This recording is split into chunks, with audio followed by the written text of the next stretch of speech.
ছাত্রছাত্রীরা অত্যন্ত আনন্দের সঙ্গে জানাচ্ছি, আমি তোমাদের গতকাল ইংরেজি সাজেশন দিয়েছিলাম, তোমরা একটু মিলিয়ে দেখো আমি কি কি বলেছিলাম, কি কি এসছে। তোমাদেরকে আমি একটা মাত্র মানে প্রোস গুরুত্ব দিয়ে পড়তে বলেছিলাম। সেটা কি, আওয়ার রানওয়ে কাইট, ওটাই কিন্তু এসেছে সিনে। হ্যাঁ, আনসিনটা হয়তো তোমাদের কবিতাটা স্নেল এসেছে, যাই হোক স্নেল কবিতাটা সহজই ছিল, আশা করা যায় তোমরা পেরেছো।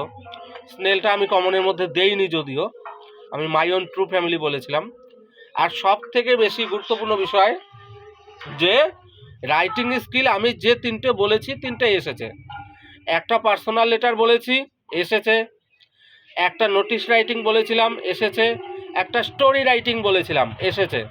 তাহলে তোমাদের তো 30 নাম্বার, আর এদিকে 20 নাম্বার, কত হলো 50 নাম্বার তোমরা কমন পেয়েছো 90-র মধ্যে আমার সাজেশন থেকে। আর যে গ্রামারগুলো যেগুলো বলেছিলাম সেগুলো থেকেই দিয়েছে। এখন গ্রামার তো দেখো, গ্রামার তো আর সাজেস্টিভ এভাবে বলে দেওয়া যায় না, গ্রামার প্র্যাকটিসের বিষয়, তোমরা পেরেছো কিনা তোমাদের উপর নির্ভর। আর আনসিন যেটা ছিল, আনসিনটা দেখো, আনসিন সবসময় আনসিনই হয়, এটার কোনো কমন দেওয়া যায় না।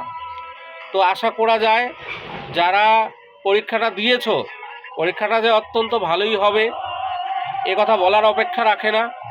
আর সব থেকে বড় বিষয় হচ্ছে যে ইংরেজি প্রশ্নপত্র অত্যন্ত অত্যন্ত সহজ হয়েছে, অন্যান্য বারের তুলনায় ইংরেজি প্রশ্নপত্র অত্যন্ত সহজ হয়েছে।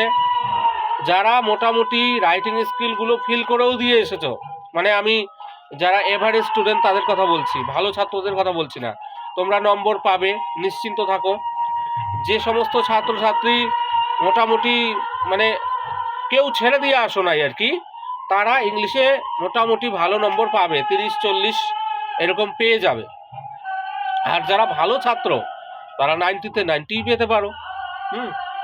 যারা ভালো ছাত্র তারা তো প্রশ্নপত্র দেখে একদম খুশি হয়ে গেছো। গতকাল বাংলা কোশ্চেনও খুব ইজি হয়েছে, আজকে ইংরেজি কোশ্চেনও সহজ হলো। এরপরে আমি নিয়ে আসছি তোমাদের ইতিহাস সাজেশন। ইতিহাস সাজেশনে একটু পরেই আমি আপলোড দেব, আমার ফেসবুক পেজে আপলোড তো পাবেই, ইউটিউবেও আপলোড দিচ্ছি। ইতিহাস যে সাজেশনটা দেব সেই ইতিহাস সাজেশনটা কিন্তু 5 নম্বর তোলার জন্যই।